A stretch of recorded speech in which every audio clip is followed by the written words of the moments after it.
Is there a certain way that for organizing and structuring an altar space in a Zendo or even in your own personal altar, do you allow a certain element of flexibility or personal touch, or is there kind of really pretty particularly strict rules about how it should be organized within a Soto Zen atmosphere? Well, I don't know as I would say strict rules. There are typical arrangements, which would be depending on whether this is in the Zendo or in the Hondo or Buddha Hall or some other place. That makes a difference. But if it's in the main hall, you'd usually have Shakyamuni and then flanking figures of one kind or another. And then typically an offering of light, so a lamp or a candle, and then some way of offering incense, so a bowl, say, and then sometimes a flower arrangement on the left as you face the altar, which can be fairly elaborate in the Buddha hall, in the Hondo. In the Zendo, it's usually just some evergreens. That's all. So they tend not to put flowers in the Zendo. But here we don't have a separate Hondo, so we put flowers on the altar. Those are just general guidelines, and people do all kinds of other things as they feel inspired to do so. But the way things are done is rather narrower in Japan, say, than it would be in the West, where all kinds of things happen. Mm. And is there a particularly, or is there an item of particular significance to the Hartford Street Zen Center Sangha or community that's represented in the altar space downstairs? Well, that would probably be, well, there's two. The little painted figure of Amitabha Buddha on the altar is, uh, and I also remember it as being Issan's favorite Buddha. So that's special to us. And what else? Off in the southeast corner, we have a fairly large Manjushri statue, more or less Tibetan style Manjushri statue, which belonged to Philip Whalen. Uh, so that's also has some special significance for us. And there's also, we have a little Bodhidharma on the altar, which is very nice. And I don't remember where that's from, actually. That's been there forever. I also put a statue of Guan Yin that someone gave me as a gift that is also on the altar on the right side. And then we have a kind of secondary altar next to the main one that has a large figure of Jizo Bosatsu that was also a gift to us from a Sangha member. Those are all the main things, I would say. Yeah, Mhm. and it's really in its own way like a beautiful way of decorating and also just signifying a space where you have gifts or you have objects that were a part of community members' lives that you kind of have, and you're kind of maintaining their legacy and their connection to the Sangha and to the Yeah, Zendo through their images or through the images right, that they have. right. Um, and I was curious about this as well, where you were mentioning that in your bedroom altar that you have a tanka. Um, is for you personally, is Tibetan and other types of Buddhisms, are those directly influencing how you approach your practice and your just your way of engaging? Let's see. Directly. I don't know if I would say directly exactly. There's certainly influence. Uh, I took refuge with the late Kato Rinpoche in probably 1971 or 72, and also did the Bodhisattva precept ceremony with him. So those are definitely still living connections, but I don't like deliberately try to incorporate, for instance, Tibetan teachings unless there's some particular reason to do so, in which case I have absolutely no trouble doing that. I don't. I don't usually bring in much in the way of Pure Land influences, but I'm happy to do so again if there's some reason. Last Saturday, our guest speaker was Michael McCormick, who is a Nichiren Shu priest, and it's fine to hear from him. And if there's someone who's passing through town, there was a small group of Theravadan nuns, Western nuns, who were in San Francisco for a while, and then they moved up to Central California, North Central California, and then that community was too difficult to sustain, so now they're in various places, but they were always welcome, and they would come and give talks and whatnot. So it just kind of depends who's here, and if it's time to make a specific reference to their lineage or teaching, I'm always happy to do that. I have no trouble with that at all. Yeah. Well, I really appreciate that. Like, I appreciate the openness that you can have, and everyone can kind of stand to benefit from something that a lineage or another tradition can kind of bring, especially if it's related to something that you're discussing as a community, or Hmm. if there's something another a voice can kind of echo or shine more light on. And Sure. I remember hearing you have a great podcast episode with David Chadwick, and I remember hearing that you no, it's really, and you mentioned that Theravada is kind of where your entry point. Uh Yes, it was yeah. when I was 14 or so at in a Catholic boarding school where I was dispatched to for high school. Um, and I basically just randomly picked a book off the shelf of at my favorite bookstore, which I think I mentioned during that podcast, East West Books in Menlo Park at that time. And I just grabbed this book, and it happened to be a Westerner presenting his understanding of Theravada, and that was a perfectly good place to start. And I found I didn't particularly want to stay there. So when I was introduced to Zen in my senior year, that sort of clicked immediately. Yeah. And for Theravada, was there something that you felt like Zen offered that Theravada didn't have, in the way that you were at least being introduced to it? Because I do appreciate how you phrased it, where this is a Westerner offering their interpretation of Theravada. Was there Mhm. something about the way that was presented to you that felt like something was like missing, or just didn't their connection wasn't there, or was it just more so the timing and the impact of when you were introduced to Zen that kind of just grabbed you in a certain way? Well,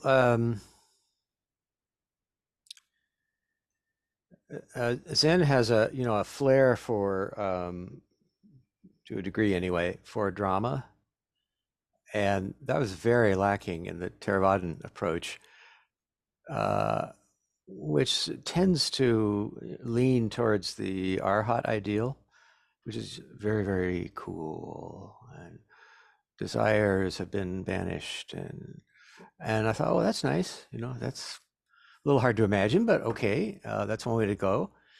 And but I sort of, as I began to realize how much the Buddha Dharma had developed over the millennia since Buddhist time, I began to feel like, oh, there's more I want to find out here. I'm not just this notion that oh, at Theravada, that's the original teaching. Is sort of like, yeah, no.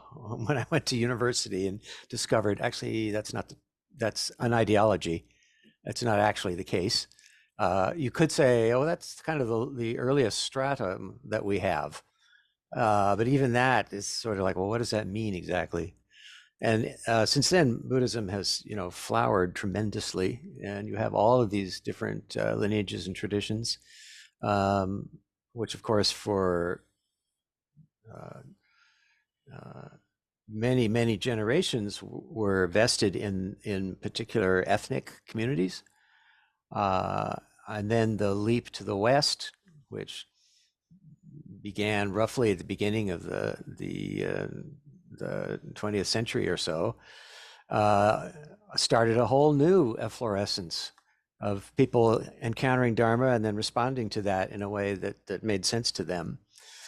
But I think I was struck by the dramatic quality of the Chan and Zen lineages. And I probably also said in talking to David that Suzuki Roshi had started a little Zazenkai a short drive from my school. So I started going over there and sitting with them. And that was the first time I'd made a physical connection with other Sangha members. And so that was very significant for me. And also, I was like 17, so I was easily influenced. Yeah. um, uh, yeah, and I was very caught, I think, by the Japanese aesthetic too. That really appealed to me. Yeah.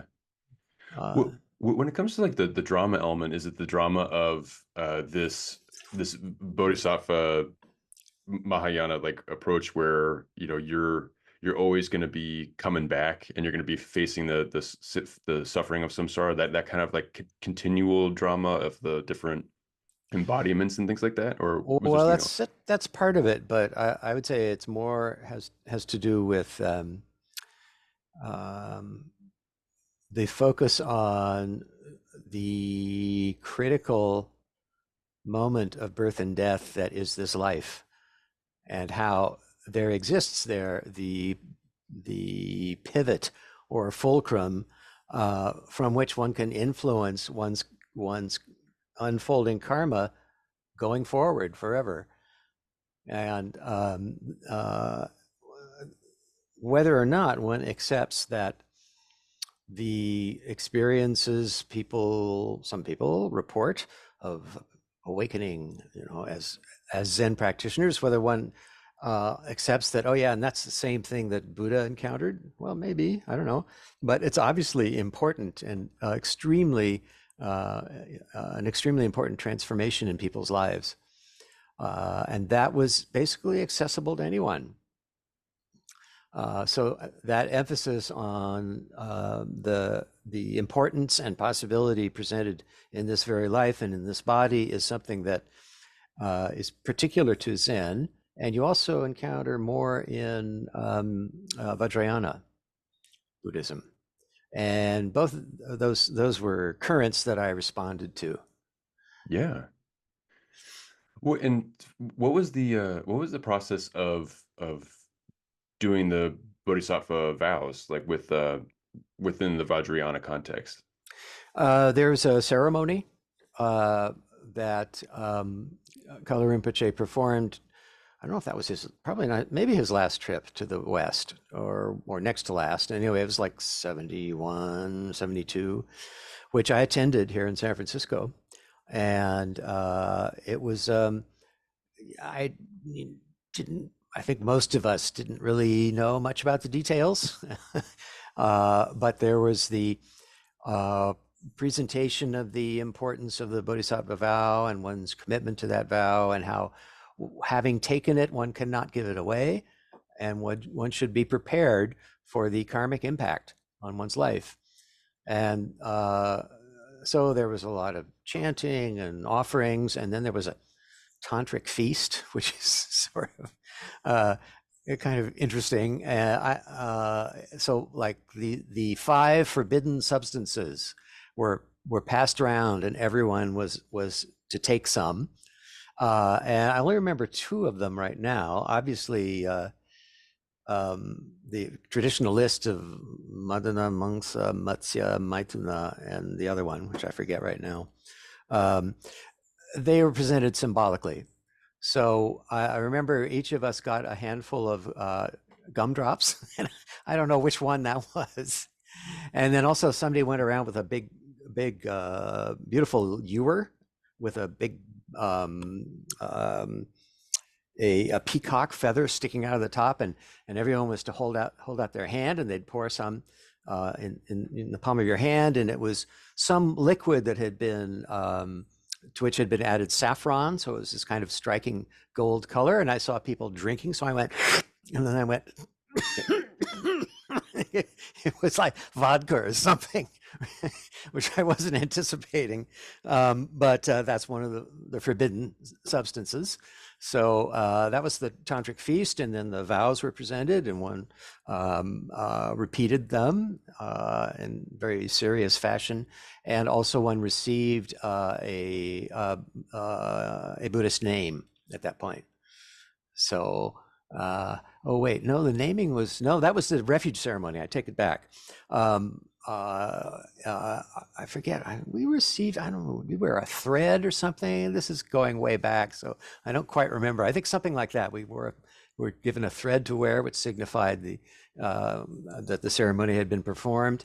And one reason I always remember that ceremony vividly was because I was living with my family in Hillsborough, and after the ceremony, I was driving home, and I started to feel like, oh, I just feel really weird. What is this? And when I got home, I immediately went to bed and started raging this fever and got this terrible flu, probably one of the worst I've ever had. Uh, and at the time, and still actually, it felt like, okay, this was a karmic illness as a result of taking those vows. Wow.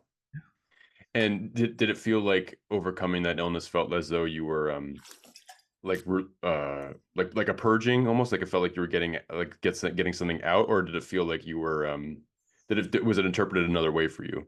Well, it felt like I think what maybe the Tibetans would say was a ripening of negative or obstructing or obscuring karma brought about by the ceremony.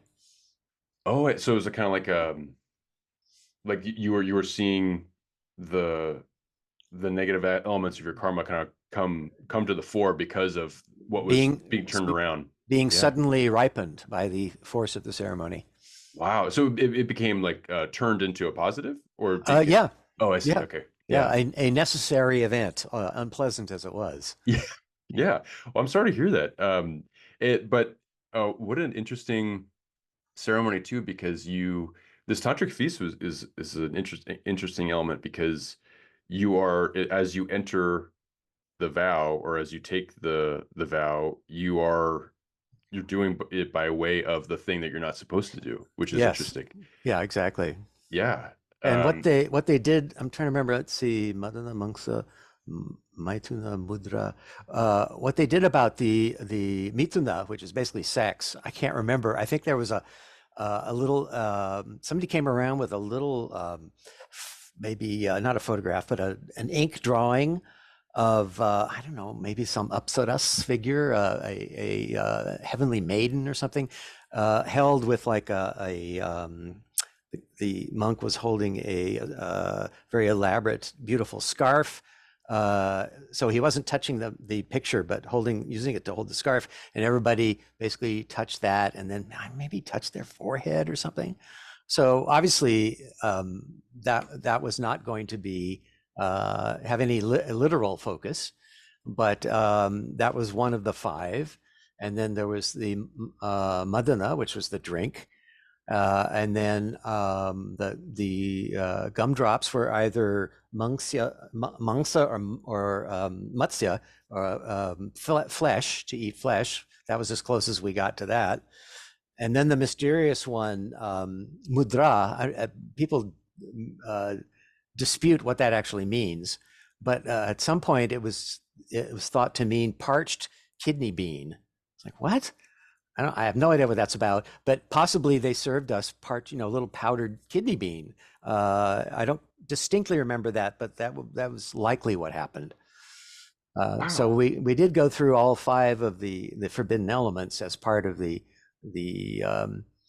introduction to the vows, and I think again the Tibetans might say yes, and that way of encountering the five forbidden elements spurred the arising of this difficult karma that you experienced. Wow. And all this too at a young age, right? This is still high school age? No, I was 21, I think, when that 21. happened. Yeah. Okay. Mhm. And well, I'm also just curious to if we can just go back just a couple years from that, where Hmm. you are growing up in a Roman Catholic household, you're going to a Yes. Roman Catholic high school, Yes. and you have these interests, and you have this kind of calling or drawing or however you phrase it, but you're being in some way you're starting to tread the Buddhist path there. What was Hmm. that like? Did you have? Was it kind of isolating from a friend group perspective? Or No, not oh, at okay, all. This great. was this was the 60s, and Eastern religion was like this happening thing. So my no, none of my friends were into it the way I was, but everybody thought it was great, that I was interested in that. The school was run by, in those days, European but Benedictine monks. They were not very happy about it. And I can't remember if this was on my chat with David or not, but uh, when I was a sophomore, if I remember right, the English teacher wanted us to write an essay on what my religion means to me. And I'm sure the assumption was that everybody would write about, oh yeah, I'm a Catholic and it's so great, or whatever. But I wrote about Buddhism, which I thought was considerably superior. And uh, the English teacher, without speaking to me, uh, gave my essay to the prior of the religious community, who proceeded to read it to all the monks. Again, nobody asked me about it. So from then on, I was looked askance at. And at one point, yeah, I was a sophomore, and at one point, I was told I was not to associate with this freshman, that I might be a negative influence. And in those days, sophomore, juniors, and seniors were all in one dormitory, and the freshmen were all on their own. And I wasn't supposed to go hang out with them because I might be a corrupting influence, which I actually didn't mind a bit. Yeah. So, Wow. Yeah, that way you didn't have to be this kind of caretaker of the first years and anything like that. Yeah. well, it was a kind of notoriety that Mhm. I did not object to, Okay. Frank. That was your leather jacket, kind of. Yes, Yeah. exactly. It was my leather jacket. And then I remember hearing that you also you were mentioning that uh, until you kind of came across this Theravadan book or just this Buddhist engagement that you started having at that age, you were considering moving forward with a Catholic uh, pursuit or When I was much younger, mm-mm, when I was 12, 13, mm-hmm, that didn't last too long. Partly, I think, because my mother discouraged it. The poor woman. She wanted grandchildren. That wasn't going to happen, I'm afraid. She didn't know that at the time. But my father, for instance, when my brother became a Catholic priest, my father was not thought that was, well, it's a Catholic family. It's perfectly fine to give one of our children to the church. But again, my mom wanted a more traditional, married, children, grandchildren, part of the community, same social circles, etc. And that was not in the cards. mm, So uh, I went through a phase of being a very ignorant and ill-informed pagan. I didn't really know what that was about. I also aspired to be a ceremonial magician, but in those days there was very little material available unless you were like a student of Latin, Greek, and Hebrew or Arabic, which I certainly wasn't. Nowadays, there's all kinds of things. I have piles of books that were only a dream back in those days. If they had been available, I don't know what would have happened. But anyway, I did go through that phase for a while, yeah. and I was fascinated by voodoo. Oh yeah. Not the not the pins in the doll, particularly kind of a thing, so much as its way of understanding the world.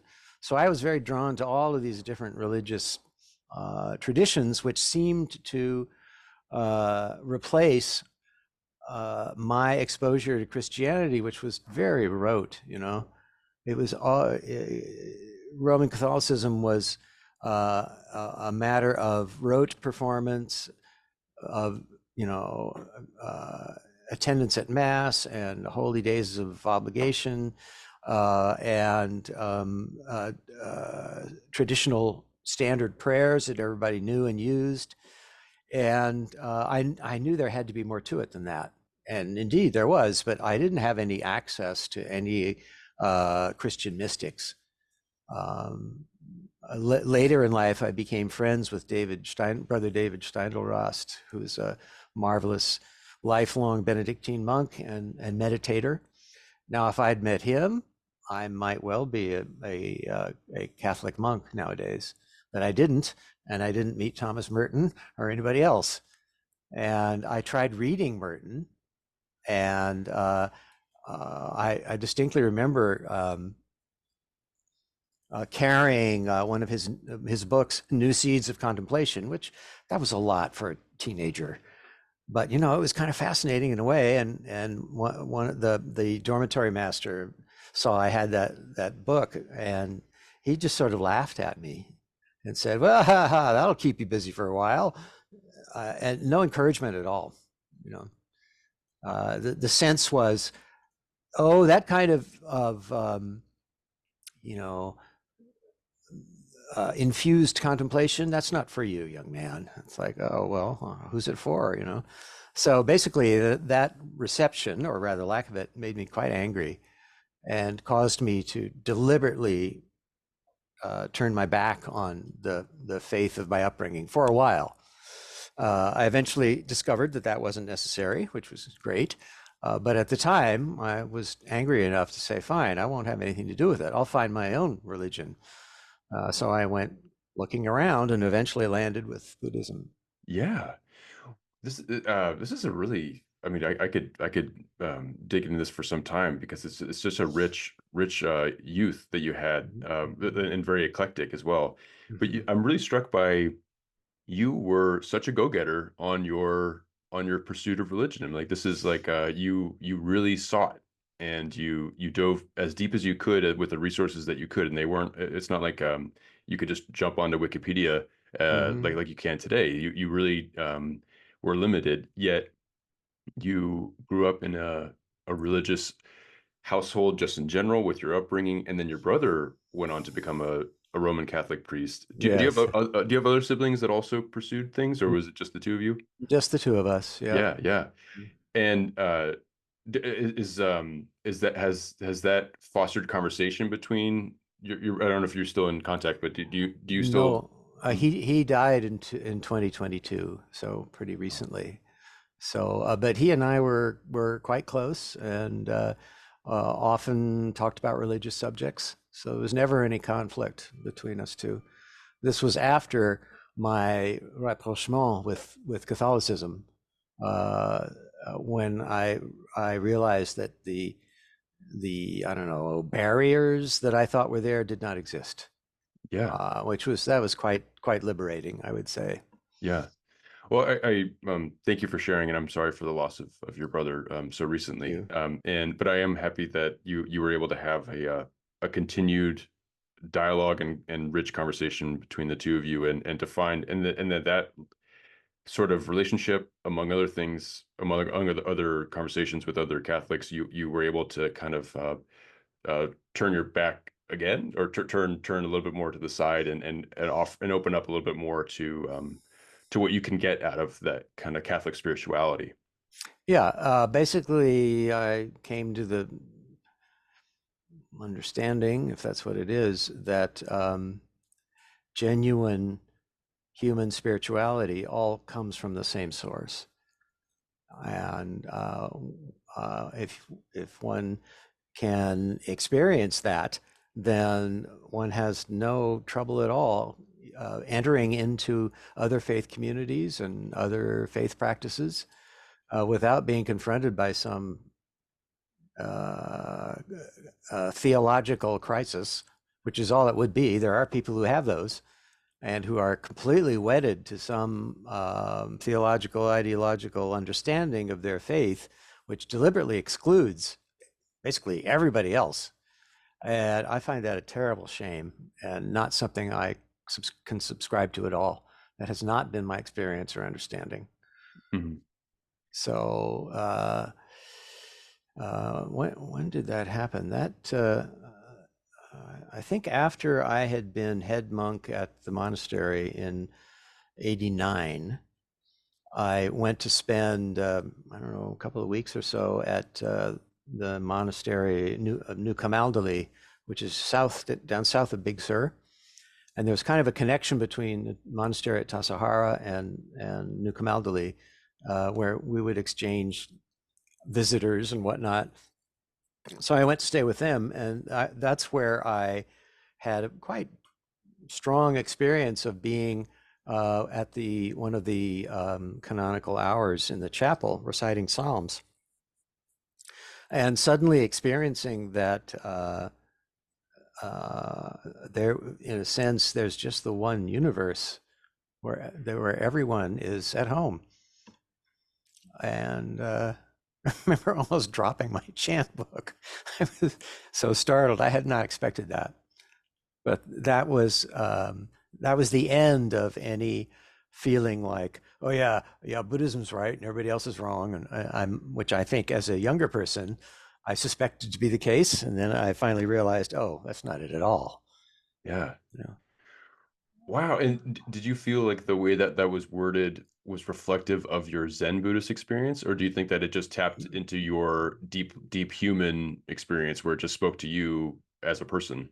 Well, those are the same thing in a way, and this was after uh,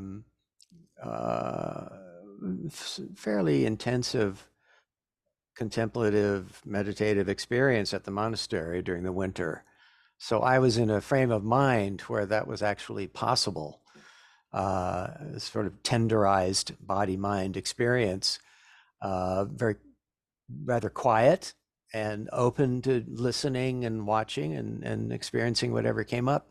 And if I had been more of my usual busy self, I might not have noticed. But I was quiet enough, and I did. And having noticed, it does not go away. Wow. Wow. Yeah. And when you were doing your Tassajara experience, you Mhm. were serving as the prior or the Tante?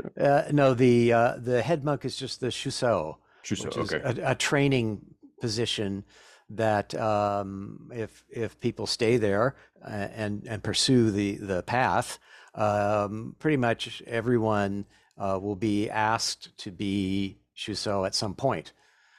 So I had been priest ordained in '86, and I was shuso in '89 the first time, and then again at Green Gulch Farm in '90.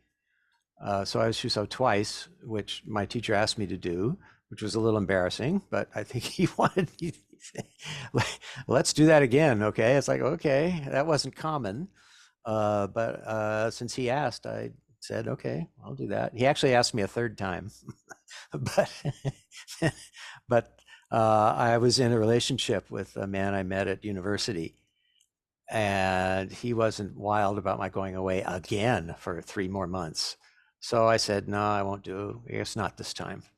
So Mm-mm-mm. in retrospect, I wish I had, but hindsight is always 2020, as they say. Yeah.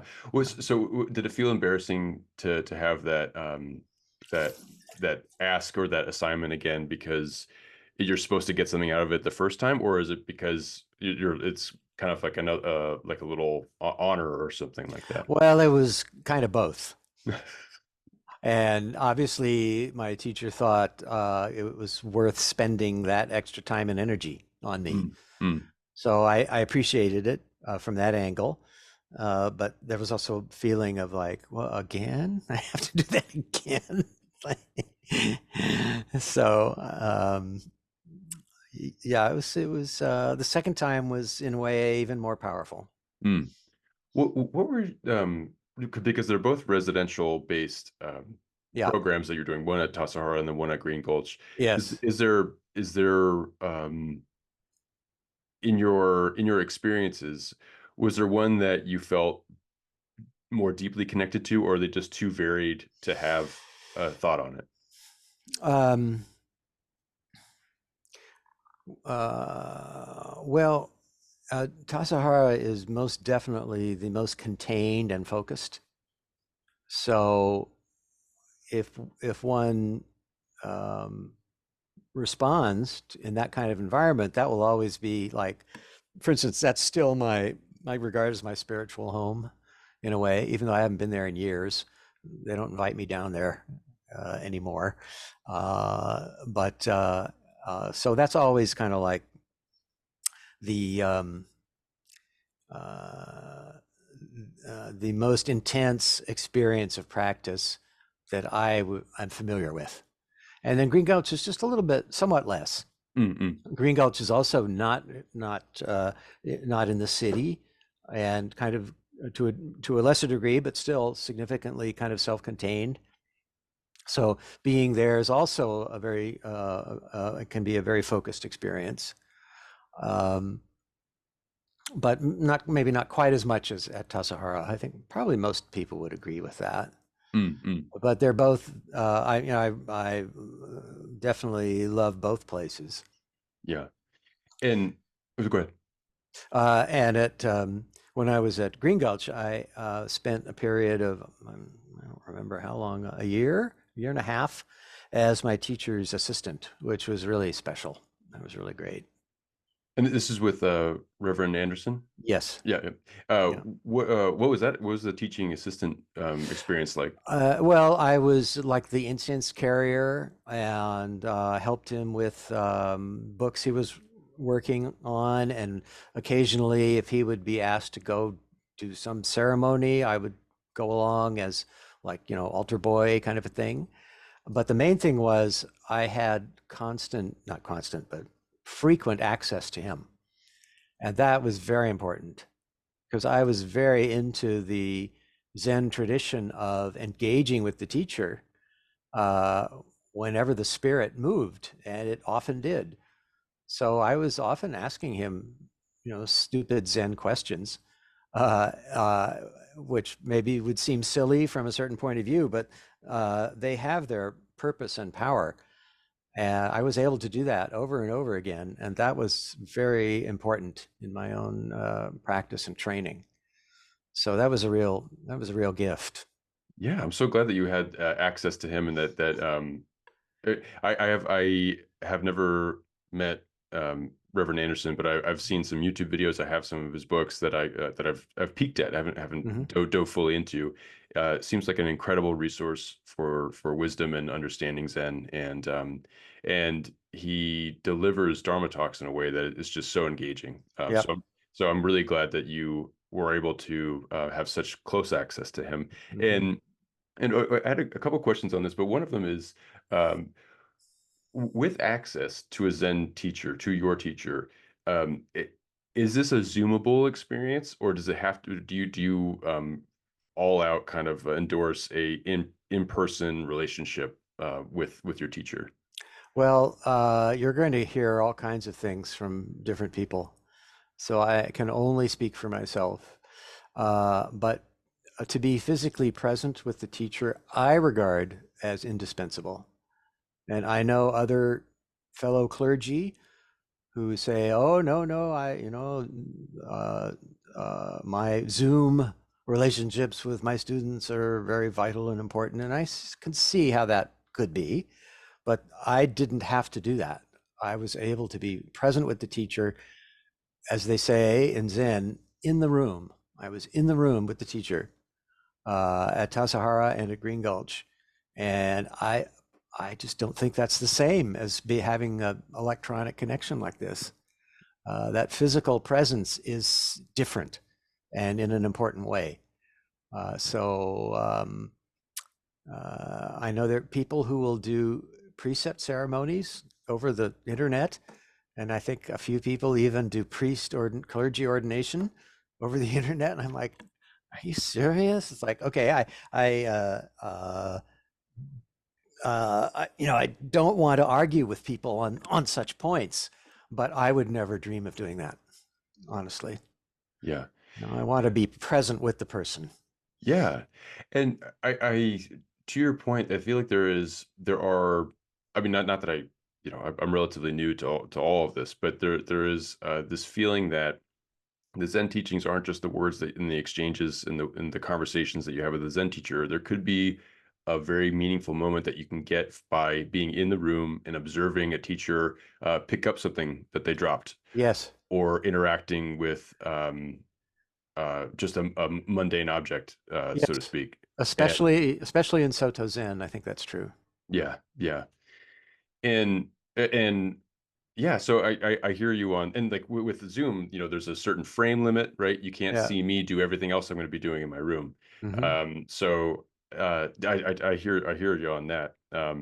And I appreciate you also offering that, there are people that do think that there are ways of doing it authentically or in meaningful ways, to be able to do all the way up to ordinations. And then I was curious about your experiences finding a teacher, because I know that for Zen there are, um, you might have a couple teachers in your lifetime, or you might have a few things Sure. like that. How Hmm. did you find yourself uh, being guided by teachers on your path?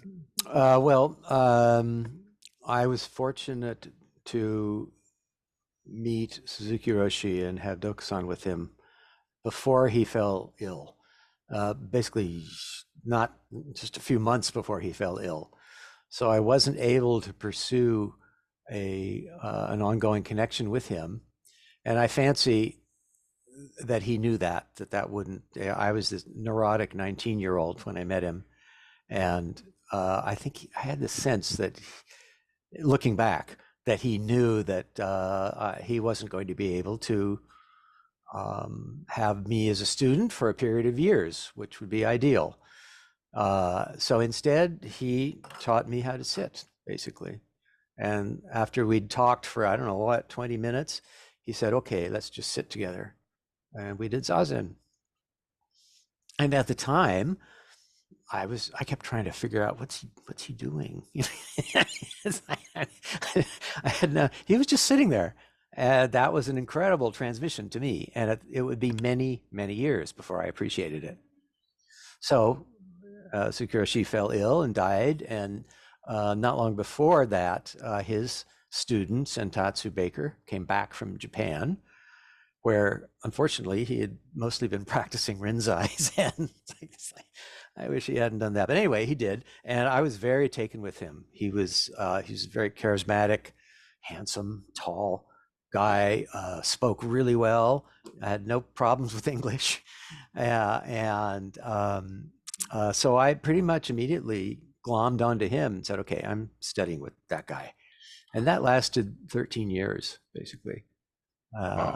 until the eruption of 1983, whereupon I felt that I did not want to follow him into the wilds of wherever he was going to go. I wanted to stay with the community, and that Reverend Anderson was going to stay there too. And I immediately capitalized, maybe not quite the right word, on my many practice discussions with him, and realized that the basis for a teacher-student relationship already existed with him. So I just went with that and pursued that, and that's been the case ever since. So he's been my teacher since 1983, Wow. and Wow. yeah, And I really, that's such a wonderful element where you kind of turn back and you're like, well, now what am I going to do? Like, Reverend Baker's going to go off to somewhere else, and who yeah, do I have? And then you're like, oh, I'm already set up. That's all right. yes, I already got this going on. yeah, and uh, Reb Anderson, he it was quite clear to him that the 10 years that he'd spent with Suzuki Roshi meant that Suzuki Roshi was his teacher. Even though he was Entatsu's Dharma heir, that was almost That had to happen because Suzuki Roshi died, but Suzuki Roshi was his teacher. So Reb's teachings have always been Suzuki Roshi's teachings. And I profoundly appreciated that. So Yeah. that's what I have absorbed. That's what I've learned. And as it turns out, Suzuki Roshi's teachings are Dogen's teachings, are Dongshan Liangji's teachings, are Bodhidharma's teachings. You can see that thread, you can feel that vein running through all of those people and their teaching. And that's what I feel I've inherited. Wow. I'm not bragging, I'm just saying that's how it feels. Yeah, yeah, yeah, yeah, yeah. Uh, and you, I think it's all not to say that it's necessarily more meaningful in a actual sense, but in a narrative sense, there's something very powerful about Reverend Anderson not necessarily having the on paper lineage document that says heir of Suzuki Roshi, but more so the experience of being with a teacher for 10 years and more or less having the core elements of what was communicated from from their teacher into themselves, and then being able to pass that on through their own lineage. Right. um that there's something very poetic, and it's like it's not about the label, it's not about the other thing, it's about the actual like wisdom and the care that was shared down. Yeah. And have you noticed, like, for yourself, do you have students that you're active with? Do you have people in your sangha that you feel like you can share this with? Well, I'm often the person giving the Dharma talk on Saturdays, and that's what I try to do every time I give a Dharma talk. That's all I have to draw on, so that's what I present. And uh, one of my great disappointments was discovering that if you're going to have that kind of experience that I had with my teacher, you need a substantial container. And that does not exist here. Mm. This is a little urban temple, strapped for cash pretty much all the time. People come and people go. People who live in San Francisco tend to have these complicated urban lives. And I have a few students, very small number, whom I deeply appreciate, but they're all in relationships and have jobs. And my chance to spend time in the room, as I said, with them is extremely limited. Mm. So I have no Dharma heirs, and Mm. I am unlikely to do so. This last birthday was number 73, and I could disappear tomorrow easily, or tonight. And the prospect of retiring to a monastery in the mountains for a dozen years with my students, that's not happening. And if I had known that, I would have stayed at Zen Center because that container exists. And I was one of the trainers. It was pretty clear that I was going to remain one of the trainers if I stayed. And I should have. I got kind of impatient, and uh, uh, being the prior at Tassajara and having the real teacher come in several times a year and make all their own arrangements and disarrange anything I arranged. It's like, okay, I'm kind of tired of this. I don't actually need that. I feel like I could proceed quite well on my own. It's all right. I'm not being swell-headed about this. I have the sense that the Dharma I have received and am living is the real thing. So I'll just continue. But one of the drawbacks, I'm pretty sure this came up with David also. One of the drawbacks, my relationship with my teacher was, much as I love him and he will be my teacher as long as I'm breathing. He has been at Zen Center since he was 19 and nowhere else. So he was not able to say, oh, if you do leave, here's what's going to happen. He was not able to say that. And I didn't know. I didn't know that. It took years for me to discover, wait a minute, why is this not working quite right? And here at Hartford Street, it did seem to be working for maybe 3 years, which we now jokingly refer to as the golden age. And there were 3 or 4 students who were here almost every day for Zazen. And that container thing was kind of happening when all of a sudden, basically all three of them that I'm thinking of now anyway, all at once, practically the same day said, we can't do this anymore. our, our, our relationships are suffering, our job attendance is suffering, and et cetera, et cetera. And I had to say, oh, well, I guess you're right. I'm sorry to hear that, but I see what you mean. And that wouldn't have happened at Tassajara. You don't have a job. You might have a spouse there with you, but even so, the support for being in the container with the teacher in a significant and consistent way exists. And so the transformation, the alchemy starts to happen. But Mm. at that point, the golden age ended, and all of a sudden we're doing the fairly typical little urban temple thing where people come to zazen sometimes and mostly not. And we try to have a residential practice here, which at the moment is quite shaky. We're looking for, in fact, 3 new residents eventually, and it's not clear where they're going to come from. So it's mostly just David Bullock, the Tonto, and I as Abbot. It's mostly just us two, keeping the Zendo alive. And on Saturdays, we get a few people, sometimes 3 or 4, sometimes 10 or 12. And it varies, and there's almost no predicting it. It's, who's in town, who's not busy, who didn't stay up too late last night, and who's can come to Zazen and the Dharma talk. And that's just how it is. And I know from my experience with the SCBA, the Soto Zen Buddhist Association, this is the case for lots of people. Lots of people have sanghas like this that exist insofar as the environment will support them. But it's very hard unless you're blessed, and some people are. I have to admit, I know some of my colleagues, most of the folks with whom I was trained, a number of them have their own Dharma heirs in a way that I will not. And mostly they stayed at Zen Center. So they were able to use that container to foster that alchemy. And would I say that that's not happening at all? No, I wouldn't say that.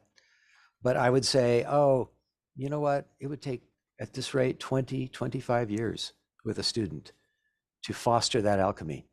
Unless the student is very unusual, like the sixth ancestor or someone who here's a sutra being recited and is enlightened. It's like, oh, that's great. But that's not common, right? So it would take a very long time at this rate, just tiny little baby steps, day after day, month after month, year after year after year after year. And then, something quite possibly would happen. But as I said, I'm 73, so I'm not holding that out as a possibility to anybody, unfortunately. I mean, I Wow. will do my best. I will do whatever I can do, Yeah. but no guarantees at all. Well, and thank you for sharing all this. And it is it's disappointing to hear about the existential uh issue that's happening at Hartford Street, because I am I'm new to Zen. I'm new to this practice, and I had a really wonderful time sitting zazen at one of the 6:30 zazen periods just a couple weeks ago. And And you were the only one, as I yes, recall. there's a lot of space, a lot of cushions for me in case I needed them. Right. Uh, and no, but like the building itself is such a beautiful space. The Zendo downstairs with the basement, with the way that the summer light comes in Hmm. towards the end of the period, and the way that it's it has this kind of warmth and coziness to it and the Hmm. dimness to it. And there's also something that I was thinking about as well when it came to practicing there was that it reminded me of another space. I used to do a lot of theater in New York, and Hmm. one of the theaters that I used to do a ton at was in the basement of a grocery store, and there was Hmm. always this kind of hiss of the vents or the heaters Yeah. and things like that would go on, Oh, yeah. and you have We have this, that. yeah, you do. But Uh, it gives this kind of like breathing, living quality to the building that's just mhm. really, it's just really it added another dimension to sitting. And I really think that you have such a wonderful space and a wonderful community happening there. Mhm. So I am here to sorry to hear about the state of things right now. Um, Yeah. but when it comes to operating an urban temple, especially an urban temple within a city, San Francisco, that has a few of them or has Lots of Dharma, uh, facilities here, there, and elsewhere. Right. yeah. Hmm. Do you find that there is like a is there an element of being a part of Hartford Street that is particularly like I don't know, like deeply profoundly meaningful, or is there like something that like we serve the LGBTQ plus and community like that Right. is a meaningful part of what we do, and that separates us from other, not separates us, but just it is a focus of ours that is different than focuses Yes. of other temples. Yeah. Yeah. We've said ever since I've been here, and before, that we have it's, in fact, Issan, I think, used to use almost the same expression and say we have a special welcome for LGBTQ folk. And that's been the case since he was here and whenever he started, 81 or 82 or something, when the folks who had already bought this building, two women and three gay men, uh, started a kind of LGBTQ Sangha right here, and then asked Isan to come and practice with them. And that was the beginning, really, of Hartford Street Zen Center.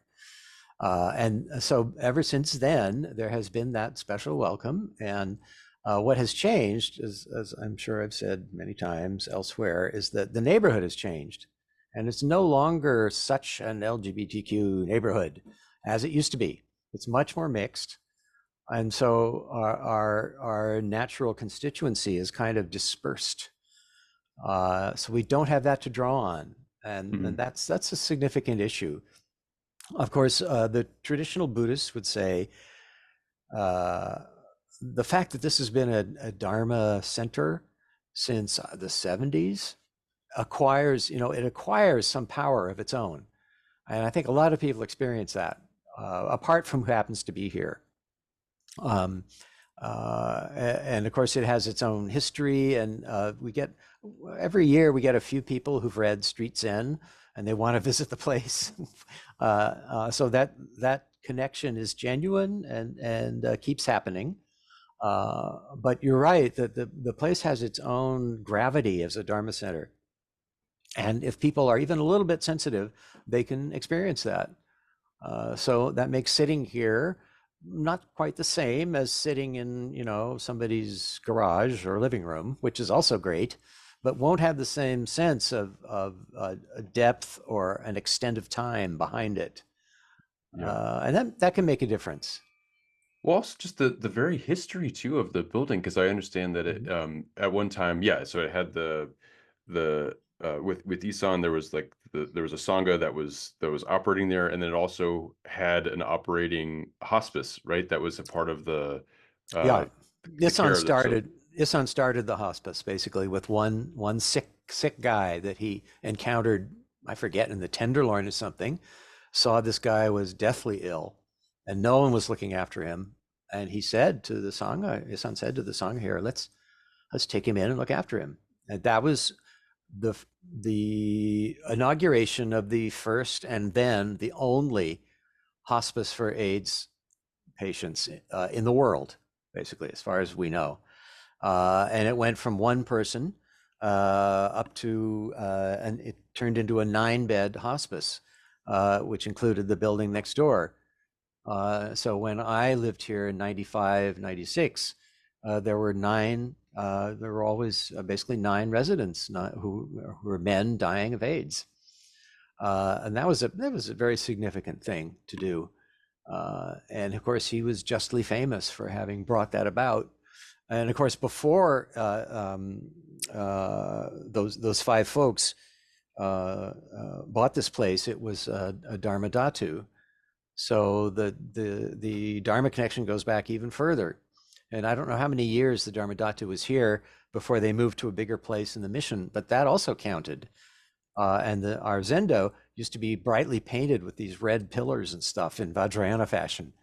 You can still sometimes see bits of the red paint coming through. But that so it's been a very long time, Yeah. and even though people still walk by and will say, "Oh, I didn't know this place was here." It's like, well, it's true we don't advertise, mostly because we can't afford it. So we do have our bulletin board out front, and people who walk by us will sometimes notice and then feel like, oh, maybe I should, this should be the year I practice meditation or something. And then we're happy to invite them in. But what we teach is Zen meditation or Zazen, and some people, won't take to that. They want more elaborate instructions. Please give me a page full of things to do while I'm meditating. And some people insist on that they need that. It's like, okay, that's available, not here particularly, but you can find it if that's what you need. Yeah. And other people want to go right to the point, and that's Zen's specialty. Right. And so we teach that. We have that on offer if people want that. Yeah. Well, and you do there's a really wonderful chanting component to the sitting period or to Hmm. zazen there too. Well, that is fascinating. So before it became Issan-ji, it Hmm. was a Tatu, has it? Dharma Dhatu, Dharma Tatu. one of Trungpa Rinpoche's, Chögyam Trungpa Rinpoche's groups. Oh, wow. That's what it was first, as far as I know. Wow. And it's amazing too that we began talking earlier in our conversation. We talked about how you have Vajrayana influence in your bedroom, but also in your the beginnings of your path, and then Yeah. you have it really like underneath a few layers of paint. Like Yes. you have that in the facility itself. It's still here. Yeah. Mhm. Wow. That's really that's incredible. And like have you as a community sought uh recognition from the city for being what you are, like for being this first AIDS hospice in the world or in the city or anything like that? No, but not so long ago, somebody brought that up as something worthy of pursuing. For us, the question always is, great, who's going to pursue that? It's like, I don't have so much energy for that kind of thing. I wish someone would see if we can, this should be designated as an historical site, historical building for the city of San Francisco. That's certainly grounds for that here. And maybe if we can get a few more people on our board of directors, we can get someone who wants to pursue that. But that's an idea that was recently been put about, and it's something we should examine. Mm-mm. What you have is so significant, and I feel like the if this city is anything, it is something that can understand the value of a place like Hartford Street Zen Center. So Yeah. I hope that happens, or whatever it is that helps protect the longevity of your community is Mhm. very important. And also too, I just like the on a Zen note, uh, what uh Reverend Dorsey was doing was taking care of people, because when the AIDS epidemic was coming about, there was a lot of stigma and there's a lot of taboo, and there's a lot of there were Yes. reasons why people weren't being taken care of or people weren't being let in, and Hmm. to have that kind of care in a bodhisattva sense, in a sense of just like really making sure that all beings are cared for, that is very much a part of the fabric, it seems like, of your community. So it really is like it just such a meaningful place. And yeah, so i was uh I was very happy to be able to sit there and to have you. So thank you for having me. Of course. um and then I had one more. Well, I have many questions, but I have one that's been burning in my mind since we started talking. And because it's what you have also in your bedroom, which are these books about uh, Western esoteric traditions, Yes, right? yes, right. And you were talking about how when you were younger, you were interested in being a ceremonial magician. Is that right? Yes, Because yes. that phrase was like, it was like I had to store that right away. Uh, what is that? Like, what is how is that manifested? Like, what is a ceremonial magician? Well, uh, this is not something, I'm an armchair magician, let's put it that way. And there are lots of those. And those are people who, for whatever reason, love to read about it and study it, but aren't doing it. So at the moment, I'm not doing it because there's really no space. You need a separate room at least. And there's no such room here. So I'm not actually pursuing that. But this goes back to the, the Renaissance and before. Um, uh, the it's an elaborate and difficult map to sketch out, but probably the main roots go back to the Middle East, uh, to ancient Hebrew religion, and also especially Greco Roman and Greco Egyptian magical traditions, which were drawn on over a period of many centuries by various scholars who knew hieroglyphics and translated some of their works into Greek and then Greek into Latin. And these included sometimes many instructions about how to interact with the spirit world, which includes, as you may know, drawing circles and using incense and candles and elaborate chantings to summon spirit entities and ask them to accomplish something, for instance. That's one large category of ceremonial magical practice, is to do that. And nowadays, there's a huge amount of information available. And anybody who wants to do that can just read about it and start doing it if they want to. And there's some excellent guides on YouTube. There's one guy, Foolish Fish is the name of his channel. Denis Poisson, he's excellent, I think. And also Lon Milo Duquette, who's very famous, who has his own channel. And you can watch they post stuff every week, and you can learn all kinds of things from them if that's what you want to do. And so whereas ceremonial magic was out of my reach when I really wanted to do it, it's in easy reach now. And it's something I love to study and think about. And it's great that there's so many people who are doing that sort of practice now and relating to the world in a way that softens the hard edges insisted upon by people who are diehard materialists, which I think they are so mistaken. You know, they are so wrong. But that's their ideology. That's what they want. And so it's so great that there's this whole other tradition which sees the world very differently. And I think that's very important. And so I encourage anybody I encounter who's interested. I encourage people to keep up with that study. You know, it can get very difficult and complicated, but there are also simpler ways to approach it. And you don't have to go into seclusion for 18 months in order to encounter your holy guardian angel, which was one tradition. I don't think rarely do people do that anymore, but people can do some version of that sometimes as a way to enter into their own magical practice.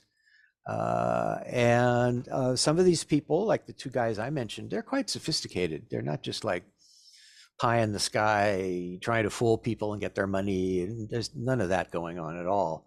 Yes, there are people like that out there, but if you know even a little bit about the actual history and practice, you can spot them pretty quickly and avoid that, and make sure that your connection is with people who are genuinely experienced. And they're definitely out there. And there are I think at this point, hundreds of books, some of which are probably best avoided because they're not really deeply rooted, but many of which have been put together by very reliable scholars and practitioners. So it's great that that's available. And uh, Probably if I were only 53, maybe I would be doing some of that. But I think that, those days have passed right now. So I'm just glad that there are other people who can do it if they want to. Yeah. Well, I'm really glad that not only do you have like an ability to engage with it on a readership level, but you can watch Mhm. the videos and see how people that know a thing or two about it doing it. And Absolutely, yes. when it comes to scholarship, like do they come out of one particular, there's like one school in the world that is like one university that's known for having scholars that have a really thorough department in this, or is it? There's more than one, and I spent 10 years in academia myself, but that ended in 1981. So I'm not really necessarily up with what those places are, but there are places where you can get a master's or even a doctoral degree in Western esotericism as a serious study. And they definitely exist if people want to approach it in a more academic way. But there are also modern incarnations of the old esoteric lodges and membership groups like the Golden Dawn and the Ordo Templi Orientis, and those all have modern incarnations, if you will, if people want to do that. And of course, people who are into witchcraft, there are many resources for that now, um, uh, and more than one inherited tradition. So pretty much wherever you are, if you're interested in that sort of thing, you can find out about it, as long as your neighbors aren't the burning kind. And apparently there are still people who feel like who take literally this biblical quote about, oh yeah, if you see a witch, you should kill them. It's like, please, let's not fall prey to literalism like that. It's ridiculous. Yeah. Well, especially these days, I mean, you can get tarot decks at Whole Foods, that Yeah, we're in exactly. we're in a different time. We're in a far, Hmm. far different time. Hmm. Um, and just my own personal background, I when I went to college, I majored in religious studies, and I had Oh, a chance to take classes that dealt with a lot of African religions and yeah, religions that that kind of developed in America and elsewhere. And yes. I had the great pleasure of learning. I would need to brush up on it, but a lot about voodoo Uh-huh. song, Yeah. and it just opens you up to a different way of viewing and engaging with the world with like a different kind of compass. It's like a Very different much so. there's Hmm. like there's like a pole that's used and that kind of creates Right. an entry point for both worlds to kind of open up. And there's a lot of Right. rotation, like in Catholic, like because there's a basis in Catholicism, or Yes. there's a shared root with Catholicism Yeah. Like and voodoo the song. the Santeria faith and voodoo all have this kind of syncretic, joining of energies, using both the Afro-Caribbean inheritance and using the some would say a kind of a veneer of Christianity, which protected them from persecution for a long time. But still, some of those associations between the Catholic saints and the Orisha and other entities still exist and still have their power. So again, people who are drawn to that sort of approach have plenty of resources available. There's I forget, how did that come about?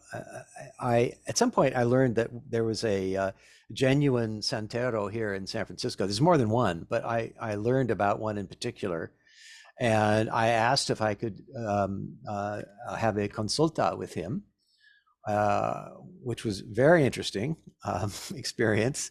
Uh, and he doesn't. His wife was always present because he doesn't speak. He only speaks Spanish and didn't speak English. But I went out to see them, and uh, you make a little payment. So I brought an envelope with the payment, and then for some reason I just had this idea that I would take a bottle of rum and take 3 fresh white handkerchiefs, wrap it up, tie it with a red thread, and bring it as a present. And they were like, "How did you know how to do that?" And I'm like, "I don't know. I just did it." And after the consulta, the Santiago, the priest said, "Well, he says he's a Buddhist, but the Orisha are clearly speaking to him, and Wow. anybody can have this experience. Anybody." Wow. Wow. And I'm also somewhat struck by this too, where this relates to something that we spoke about earlier. But you were drawn to the drama of Zen, or the drama of that type. But I mean, Yes. there's so much drama Oh, absolutely. in Santeria, into in voodoo, and these various, because it's so aesthetic. I mean, there's so much happening with the materials that are used, the song, and the just the general environment that's created to support Mhm. it. And Uh, it draws from the earth too. Our very own earth draws the energies from the earth too. It's wow. amazingly powerful. Yeah. And Well, I, again, I don't see any conflict myself. I know there are people who wouldn't agree with that, but I don't see any. yeah, yeah. I mean, I think that there's something to uh accessing the subconscious, that sometimes doing creative acts, or doing something that is engagement with a ritual space or practice can do. I remember reading this book. I don't know if you're familiar with this, but Psycho Magic by Alejandro Jodorowsky. Are you familiar with that? I know his name. I haven't seen that particular book. Yeah, it's an interesting book. He's a big tarot person, and he's also Yes, the director right. of some very psychedelic westerns. And Yes. wow, what is this one? The Mountain The something. mountain, right. Yeah, I think Yeah, that's so, right. something like that. There's The some, Holy Mountain, the Holy maybe. Mountain. That's it. That's Yeah, it. The yeah, Holy right. Mountain. Yeah. Hmm. Uh, Hyper symbolic, and all kinds of stuff going on. Hmm. And basically, he gives you some ways of communicating with the subconscious. And I think that Yeah. there's something in there. There's Oh, something in it. definitely, definitely. Yeah. Yeah. Well, so I just had one more question before we uh, end our conversation for today. But I was Uh-huh. curious, do you have anything that you'd want to promote, or a cause, or a foundation, or just maybe a book, or just anything that you would want to have more eyes on, just to Hmm. uh, you know get other people interested, or just share something that you're interested in? Hmm. Hmm. Hmm.